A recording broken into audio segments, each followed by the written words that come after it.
come make a pen with me for the first time in like 3 years. So today I'll be working with the Spalted Tamarind. Tamarind is a hardwood native to Africa and distributed through parts of Asia as well, but mainly native to Africa, that is really very dense and turns and works very well.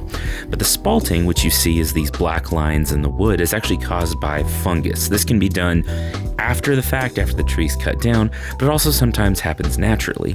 And as the fungi break down the lignin, or the fibers in the wood that make it strong, they leave these characteristic black lines and dots and other markings.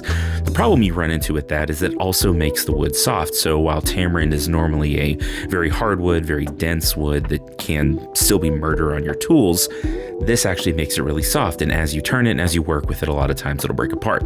So what has to be done is the wood has to be stabilized. We do that by soaking it or using a vacuum chamber to absorb resin, essentially a very thin resin, into the pores of the wood and then heating it up. That fills the gaps in the wood where the lignin is broken down, essentially with plastic, and gives you a very hard, very stable wood, which once again becomes really hard on your tools.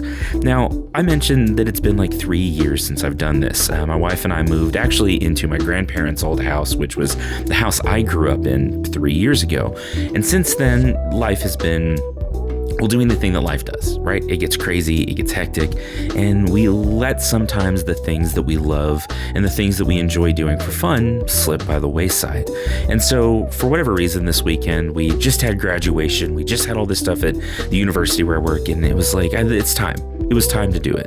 So I made some room in the garage, cleaned things out, and it is still very much not set up. I did all of this on my one little lathe bench, but I decided it was time to make some sawdust again.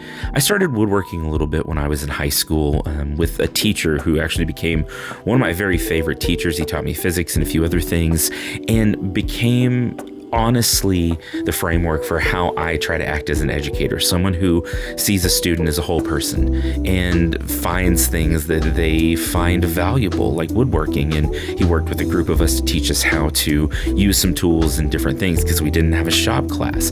But also working with my stepdad and my granddad growing up, I've always been handy, and I honestly just taught myself most of the woodworking stuff I know, just watching YouTube videos and different things. But it for a long time has been something that I find very valuable and that I'm really looking forward to getting back into this summer.